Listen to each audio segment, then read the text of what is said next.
First of all, I want to thank all the witnesses for being here this morning and staying as long as you have and being so patient. Director Jarvis, I think your patience probably takes the prize here today on that. I thank you for your service, and Mr. Galvin before you. The agency has always done wonderful things with the Park Service up in my area of Massachusetts on that. It must be fairly obvious now, I think, to most people watching that this hearing is a distraction. Unfortunately, Director Jarvis, you're the target of it, to distract from the fact that there's people here that have responsibility. They might like to share it and say that all of Congress is monolithic and everybody's to blame, but there aren't two wrongs and there aren't two rights. There's one wrong and one right here. And I think they're hoping that people haven't taken the Civics 101 class, that they're not going to be able to make that distinction. Earlier, you were questioned, Director Jarvis, pretty predominantly by somebody who said, it's the people's land. Tell me whether you think it's the people's land or your land. And you obviously rightfully said it was the people's land, and you're entrusted with its care. Well, this is the people's government. And the United States Congress is entrusted with having it operate for the benefit of the people. And with our system in the House of Representatives, when there's a majority, the majority is entrusted with making governance work, with making sure that it goes forward, and that has been dramatically not the case here. But there's been plenty of drama down at the barricades to distract from the fact that the majority hasn't let this government work. Barricades claiming that World War II veterans couldn't get in to see the memorials when that, in fact, is not the case, and they are going in and seeing it. The real challenge here for the majority is to make this system work, and they can do something of significance right now if they want to. If they want to open up the government, not just the Park Service, but all of the services that government provides, they can just have a simple vote to have a continuing resolution to allow spending at the low level the majority wanted for a period of time until all the budget issues between the House and the Senate are resolved. That will bring this matter to a close. In fact, there's a procedural aspect to it. There's what we call a discharge petition on the floor right now that all the Democrats have signed, so we only need, 17 to 24 Republicans to go down and sign it. That would be a significant act they could take instead of going down and having all the drama down at one of the sites or having this hearing on that basis.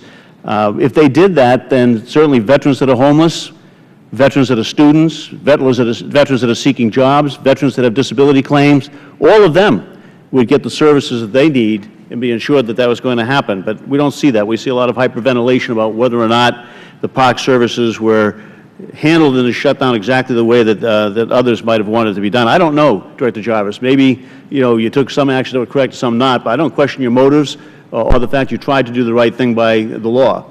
And in hindsight, maybe you would, maybe you wouldn't do something differently on that. But the history lesson here is to tell people that there is a right and a wrong.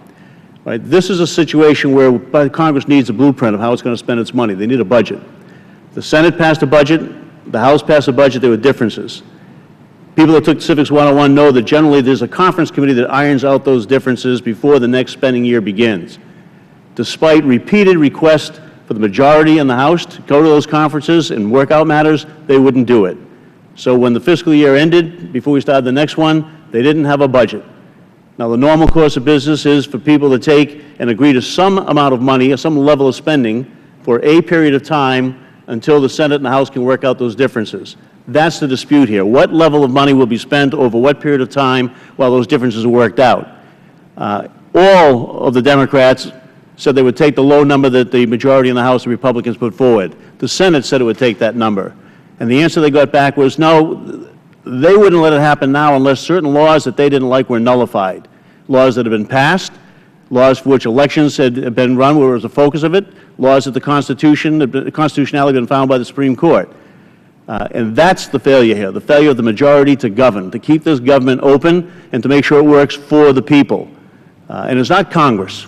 There's a lot of people here in Congress working real hard to understand that we have some differences on what the costs are and how much to spend, but they understand the importance of the functions that government provides. So hopefully we're going to get back to that. Hopefully today there will be a vote and we'll reopen it, we'll get back to negotiations, and we can talk about whether or not Salem Visitor Center will be open, where there are 250,000 people coming this month alone to visit it, and $25 million in revenues, and the mayor there, Mayor Bryan, would have me make sure that I said that's important. Or whether a young woman from my district whose daughter had a brain cancer situation where it's 4 hours once a month rather, she needs treatments on that, whether or not there will be money in the budget to make sure those treatments continue, whether or not the universities and industries We'll have the financing they need to conduct the cutting-edge research to make sure that we have the energy technologies, the advanced manufacturing, the biotechnology, all of those things that are needed to keep us on the edge and world leaders and create jobs. Whether or not the trillions of dollars worth of transportation infrastructure, bridges and roads that need to be addressed will be done. You know, all of these things are what we ought to be doing. That's what leadership is. That's what being in the majority means. And from 2007 to 2010, when there was a Democratic majority, it was the most productive Congress since 1964. Being in the majority matters. We ought to see some. Yeah, that's when you ran the table on a one-sided basis.